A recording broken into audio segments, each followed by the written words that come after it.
নমস্কার, দ্য ওয়ালে আপনাদের স্বাগত। আজকের বিষয় ভারত বাংলাদেশ সম্পর্ক এবং ইচ্ছে থাকলে উপায় হয়। এই বিষয়টি নিয়ে এটা আমার দ্বিতীয় ভিডিও। বিশেষ করে তারেক রহমান বাংলাদেশের প্রধানমন্ত্রী হওয়ার পর এটি আমার দ্বিতীয় ভিডিও এই বিষয় নিয়ে। কেন আমি অল্প সময়ের ব্যবধানে এই দ্বিতীয় ভিডিও করছি একই বিষয়ে, সেটাও আমি আপনাদের সামনে ব্যাখ্যা করব। আমি এর আগের ভিডিওতে আপনাদের বলেছি যে এক মাস অতিক্রান্ত হয়েছে, আরও বেশ কয়েকটা দিন অতিক্রান্ত হলো। তারেক রহমানের সরকার বাংলাদেশে তারা যাত্রা শুরু করেছে।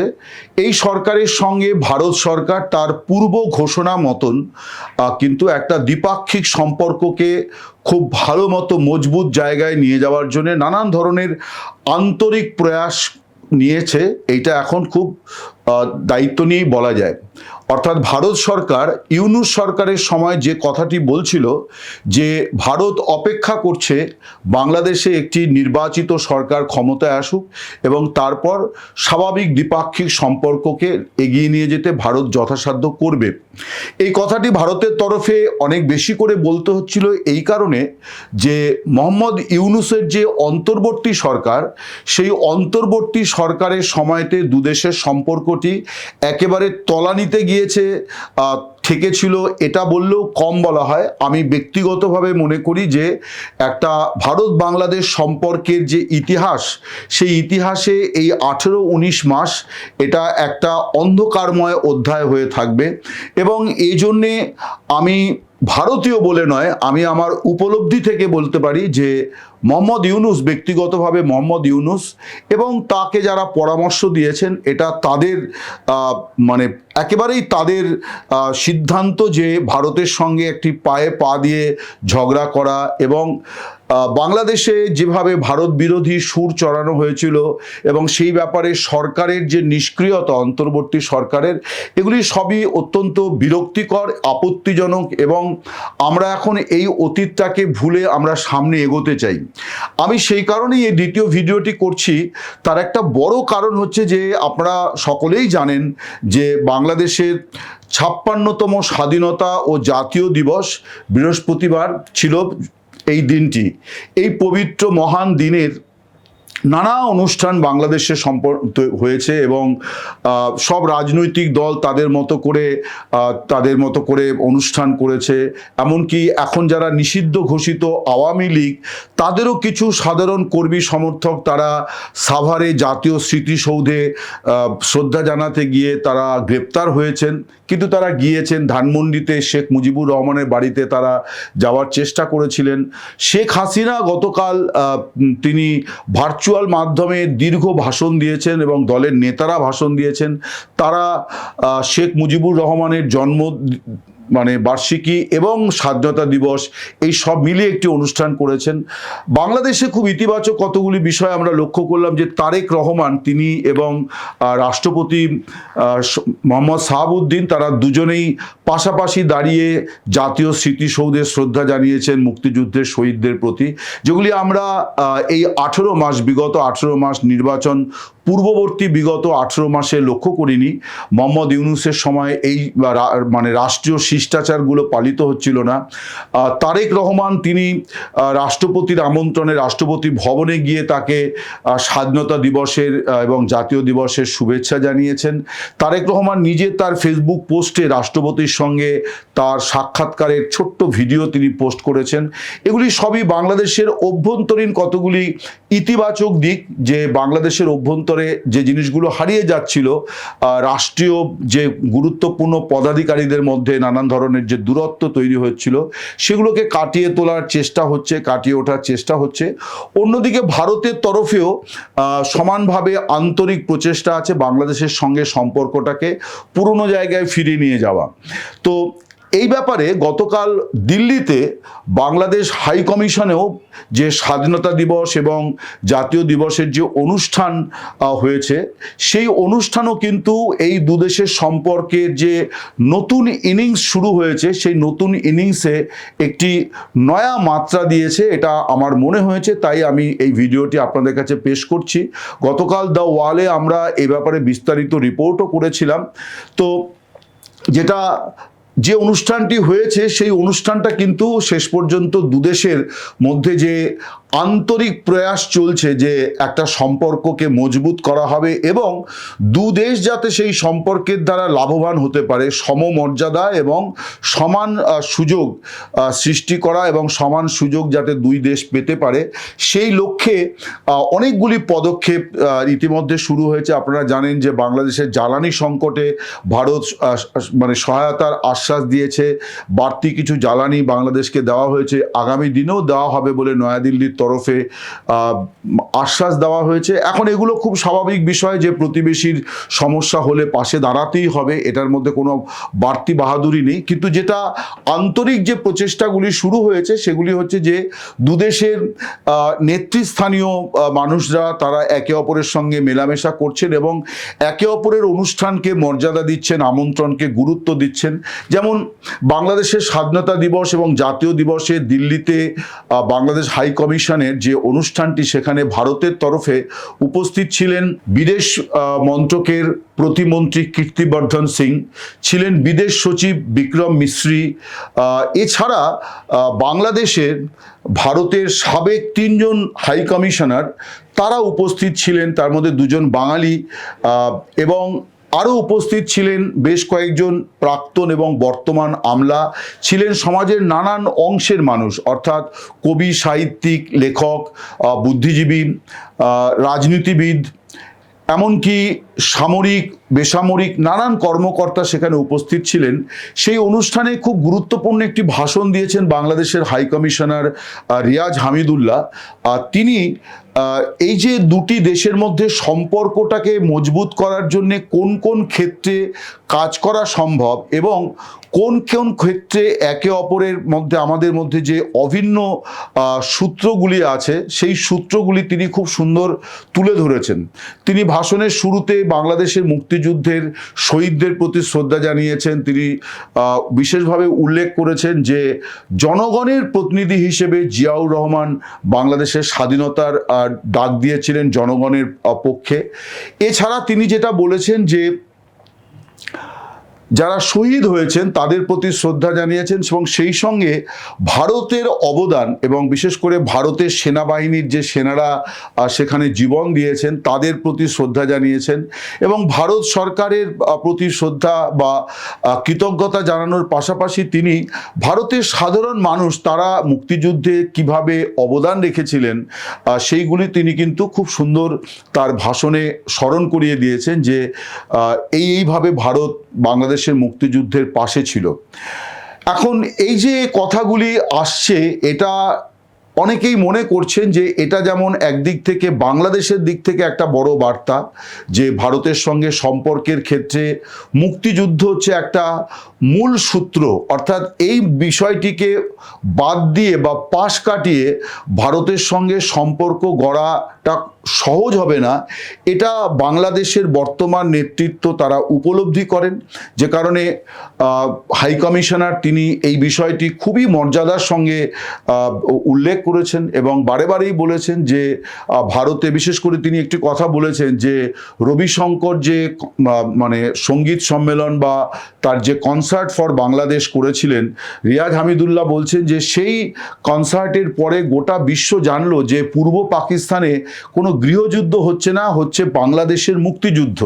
অর্থাৎ বাংলাদেশের মুক্তিযুদ্ধের জন্য আর্থিক সহায়তার জন্য রবিশঙ্করের মতো ব্যক্তিত্ব আরও অনেকে পৃথিবীর নানান প্রান্তে তারা যেভাবে সক্রিয় ছিলেন, অবদান রেখেছেন, সেগুলি তিনি খুব রিয়াজ হামিদুল্লাহ খুব কৃতজ্ঞতার সঙ্গে সেগুলি উল্লেখ করেছেন। দুদেশের মধ্যে সাহিত্য, সংস্কৃতি, এমনকি রান্না বান্না, এই সমস্ত খাবার দাবার, এই সব কিছুর মধ্যে যে অভিন্নতা, সেই অভিন্নতার কথা তিনি উল্লেখ করেছেন। বিভিন্ন মানুষ দুদেশের কিভাবে দুদেশেই অবদান রেখেছেন, তো এটাও একটা বড় বিষয়, সেটাও তিনি উল্লেখ করেছেন যে দুদেশের জাতীয় সঙ্গীত একই কবির লেখা, সে কথা তিনি উল্লেখ করেছেন।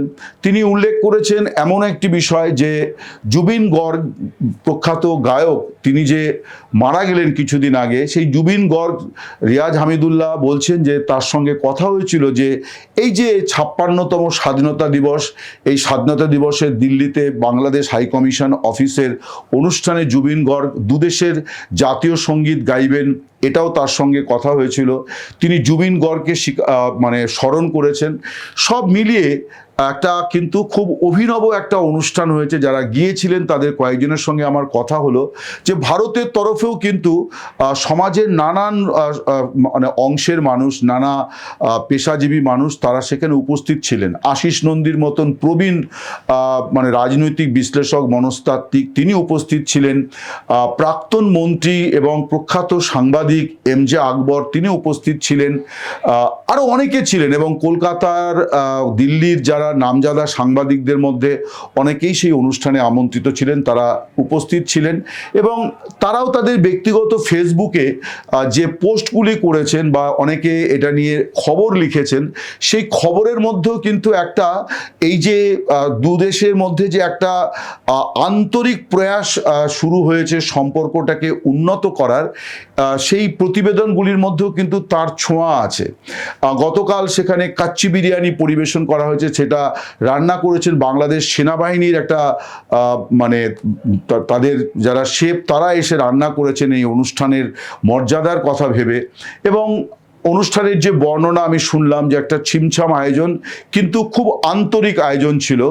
এবং যারা গিয়েছেন প্রত্যেকে এটা ফিল করেছেন যে এই দেশটার সঙ্গে, এই প্রতিবেশী দেশের সঙ্গে আমাদের একটা সম্পর্ককে স্বাভাবিক জায়গায় নিয়ে যেতে হবে।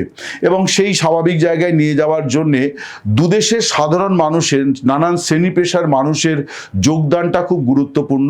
আমি বলবো সেদিক থেকে রিয়াজ হামিদুল্লাহ হাই কমিশনার, তিনি যে আমন্ত্রণের তালিকা অর্থাৎ যাদেরকে আমন্ত্রণ জানিয়েছিলেন, সেটাও অত্যন্ত মানে কি বলবো আন্তরিক এবং বুদ্ধিমত্তার সঙ্গে করা হয়েছিল। যে যারা এই সম্পর্কগুলোকে এগিয়ে নিয়ে যেতে পারেন এমন মানুষদেরই তিনি সেখানে হাজির করেছিলেন, আমন্ত্রণ জানিয়েছিলেন। সব মিলিয়ে কিন্তু একটা মনোজ্ঞ অনুষ্ঠান হয়েছে যে বাংলাদেশের স্বাধীনতা দিবস দিল্লিতে অত্যন্ত মর্যাদার সঙ্গে, আন্তরিক এবং কি বলা যায় সমুজ্জ্বল পরিবেশে অনুষ্ঠিত হয়েছে। এটা আমি এই কারণে বিষয়টি বলছি যে দুদেশের মধ্যে সম্পর্কটাকে স্বাভাবিক করার জন্যে এই ধরনের অনুষ্ঠানগুলি আস্তে আস্তে আস্তে আস্তে গুরুত্ব পাবে বলে আমি আশা করি। সম্প্রতি দিল্লিতে জাতীয় প্রেস ক্লাব, সেখানে একটি বিরিয়ানি ফেস্টিভ্যাল, সেই ফেস্টিভ্যালেও কিন্তু বাংলাদেশের হাই কমিশন অফিস, দিল্লির হাই কমিশন অফিস, তারাও সেই উৎসবের সঙ্গে যুক্ত হয়েছিলেন। রিয়াজ হামিদুল্লাহ এখানে দায়িত্ব নেওয়ার পরে তিনি দিল্লিতে একটি জামদানি উৎসব করেছেন, সেটাও খুব সাড়া ফেলেছিল। অর্থাৎ উত্তর ভারত, দক্ষিণ ভারতের বহু মানুষ সেই উৎসবে গিয়েছিলেন, কারণ বাংলাদেশের জামদানির একটা আন্তর্জাতিক পরিচয় আছে। এবং শুধুমাত্র শাড়িটা নয়, তার ইতিহাস এবং তার মানে বুনন কিভাবে হয়, তার মধ্যে কিভাবে বিজ্ঞান লুকিয়ে আছে, কিভাবে শৈল্পিক ছোঁয়াগুলি লুকিয়ে আছে, সে সব কিছুরই একটা প্রদর্শনীরও ব্যবস্থা তিনি করেছিলেন। এখন এই যে এই বিষয়গুলি আমার মনে হয় যে দুদেশের সম্পর্ককে স্বাভাবিক করতে একটা শুভ সূচনা। এখন আমরা যারা সাধারণ মানুষ, আমাদের মধ্যে যদি মেলামেশাটা ভালো হয়, তাহলে আমার মনে হয় যে এই যে লক্ষ্যে দুই দেশ এগোচ্ছে, তাদের দুদেশের নেতৃবৃন্দ, সেটা সফল হবে।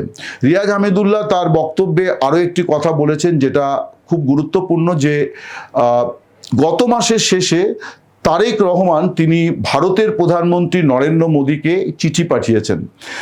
এই চিঠি তিনি পাঠিয়েছেন এই জন্যে যে নরেন্দ্র মোদী তাকে শুভেচ্ছা জানিয়ে চিঠি পাঠিয়েছিলেন, বার্তা পাঠিয়েছিলেন। তার জবাবে তিনি যে চিঠিটি দিয়েছেন, সেখানে তারেক রহমান কয়েকটি কথা বলেছেন যে দুদেশের সম্পর্কের একটা দীর্ঘ ঐতিহ্য, ইতিহাস রয়েছে এবং একটা দুদেশের মধ্যে নানান উপাদানের মধ্যে একটা অভিন্নতা আছে। এই অভিন্নতার বিনিময় এবং দুদেশ এইভাবে যদি অর্থাৎ একইভাবে ভাবতে শুরু করে, তাহলে তারেক রহমান বলছেন যে দিল্লি এবং ঢাকা যদি একভাবে এই বিষয়গুলি ভাবে, তাহলে দুদেশের নাগরিকেরা এবং দুদেশ সমানভাবে উপকৃত হতে পারে। এই কথাটা ভারতের তরফেও বিভিন্ন সময়তে বলা হয়েছে যে ভারত সম্পর্কটাকে এইভাবেই দেখতে চায়। তো আমার যেটা মনে হয় যে একটা শুভ সূচনা হয়েছে। এবার এই শুভ সূচনাটাকে যদি সত্যি সফল করতে হয় তাহলে পিপলস টু পিপলস সম্পর্কটাকে আরও উদ্ভাসিত করতে হবে, আরও বেশি প্রসারিত করতে হবে। এবং তার জন্যে যেটা আমি আগের ভিডিওতেও বলেছিলাম যে তার জন্যে দুদেশের সীমান্তে কড়াকড়ি, অর্থাৎ দুদেশের মানুষের যাতায়াতের পথ সহজ করতে হবে। অন অ্যারাইভাল ভিসা চালু করা যেতে পারে। আমি অনেকের সঙ্গে কথা বলেই কথাটি বলছি যে এটা সম্ভব, মানে অর্থাৎ এই কাজের সঙ্গে যারা যুক্ত তাদের মধ্যে কিন্তু এই নিয়ে কোনো দ্বিধাদ্বন্দ্ব নেই। তারা মনে করেন যে এটা একটা পলিসি ডিসিশন, দুদেশ ভাবলে এটা সম্ভব। এবং বন্দরে অর্থাৎ সীমান্তে যেখান দিয়ে মানুষ যাতায়াত করেন বৈধ উপায়ে, সেখানে যাতে হেনস্থা কমানো যায়। এই অভিযোগটা আছে যে বৈধ কাগজপত্র থাকার পরও বহু মানুষ আটকে যাচ্ছেন, তাদেরকে নানানভাবে অপদস্থ করা হচ্ছে, হেনস্থা করা হচ্ছে। দুদেশের আধিকারিকদের বিরুদ্ধেই এই অভিযোগ আছে। এগুলি বন্ধ করতে হবে, না হলে তার কারণ নাগরিকরা যে ধারণা নিয়ে ফেরেন সেটাই কিন্তু সম্পর্কের প্রধান মানে ভিত্তিভূমি বলা যায়। ফলে এই যে ওপরের স্তরে আলোচনা শুরু হয়েছে এবং একটা সৌভ্রাতৃত্বের পরিবেশ তৈরি হয়েছে, সেটাকে আরও এগিয়ে নিয়ে যাওয়া, যে কথা আমি আগের ভিডিওতে বলেছিলাম, আরও একবার বলি যে আমার ব্যক্তিগতভাবে মনে হয় যে পশ্চিমবঙ্গ, ত্রিপুরা, আসাম, মেঘালয় এবং আরও ভারতের আরও নানান প্রান্তে যারা দেশভাগের পর এপারে চলে এসেছিলেন কিন্তু যাদের এখনও আত্মীয় স্বজনেরা আছেন বা ভিটে মাটি আছে, সেই তাদের যাতে দুদেশের মানুষই যাতে তাদের ভিটেমাটি পরিদর্শন করতে পারে, তার জন্য ভিটে পরিদর্শনের একটি প্রস্তাবও আমি আমার আগের ভিডিওতে দিয়েছিলাম। আমি আবার নতুন করে এটা বলছি এই জন্যে যে আমার মনে হয় যে দুদেশের নাগরিকদের মধ্যে সম্পর্কটাকে সত্যি মজবুত করা দরকার এবং তাতে অনেক ভুল বোঝাবুঝি দূর হবে। আমরা দুদেশের নাগরিকই প্রচুর ভুল ধারণা নিয়ে বেঁচে আছি, তো সেগুলো দূর করা দরকার। তাতে ভিটে পরিদর্শনের আরেকটা বড় বিষয় হচ্ছে যে দুদেশেরই প্রচুর বিখ্যাত মানুষের ভিটে কিন্তু এখনো দুদেশে আছে। ফলে আমরা যদি বাংলাদেশে আমাদের মানে আগ্রহের জায়গাগুলোতে পরিদর্শন করি, ফলে সেগুলো সুরক্ষিত থাকবে। এপারে ওপারের মানুষের আগ্রহের জায়গাগুলো যদি তারা এসে দেখেন তাহলে সেগুলি সুরক্ষিত থাকবে, স্থানীয় প্রশাসনের উপর একটা চাপ থাকবে। ফলে এইভাবে আমরা কিন্তু একটা ইতিহাসের আকরকেও রক্ষা করতে পারি। আপনারা জানেন যে অন্তর্বর্তী সরকারের সময়তে ওপার থেকে বেশ কিছু দুর্ভাগ্যজনক খবর আমাদের কাছে এসেছিল, যেটা সত্যি মন খারাপ করা। ভারতের তরফে প্রতিবাদও জানাতে হয়েছিল, যেমন ঋত্বিক ঘটকের যে বাড়ি সেটাকে ভেঙে একটি বেসরকারি হোমিওপ্যাথি মেডিকেল কলেজ তারা সেই জমি নিয়ে নিয়েছে। সত্যজিৎ রায়, সুকুমার রায়দের যে পৈতৃক ভিটে, সেই ভিটে নিয়েও একটা বিতর্ক তৈরি হয়েছিল। আমার মনে হয় যে দুদেশের মধ্যে সাধারণ মানুষ যদি তাদের নিজের বাড়িঘরগুলি আরেকবার পরিদর্শন করতে পারেন, প্রত্যেকেই শিকড়ের টান অনুভব করেন, সেটাও একটা বড় বিষয়। এবং এইভাবে একটা পর্যবেক্ষণের মধ্যে থাকবে দুদেশের মানুষের বিশিষ্ট জনদের বাড়িঘরগুলি, এটাও একটা বড় সুবিধার জায়গা। তো সব মিলিয়ে আমার মনে হয় যে আরও একবার আমি সংক্ষেপে বলি যে বাংলাদেশের স্বাধীনতা দিবসের অনুষ্ঠান দিল্লিতে অত্যন্ত মর্যাদার সঙ্গে আন্তরিক পরিবেশে অনুষ্ঠিত হয়েছে। ভারত সরকারের তরফে আন্তরিকভাবে এই অনুষ্ঠানকে গুরুত্ব দেওয়া হয়েছে এবং সেই মতন সকলে হাজির হয়েছিলেন। কিন্তু এটা শুভ সূচনা, দুদেশের আধিকারিক স্তরে বোঝাপড়ার তৈরি হচ্ছে, এটা খুবই ভালো। কিন্তু জিনিসটাকে নিয়ে আসতে হবে তৃণমূল স্তরে, সাধারণ মানুষের মধ্যে। নমস্কার, শুভরাত্রি, সকলে ভালো থাকবেন।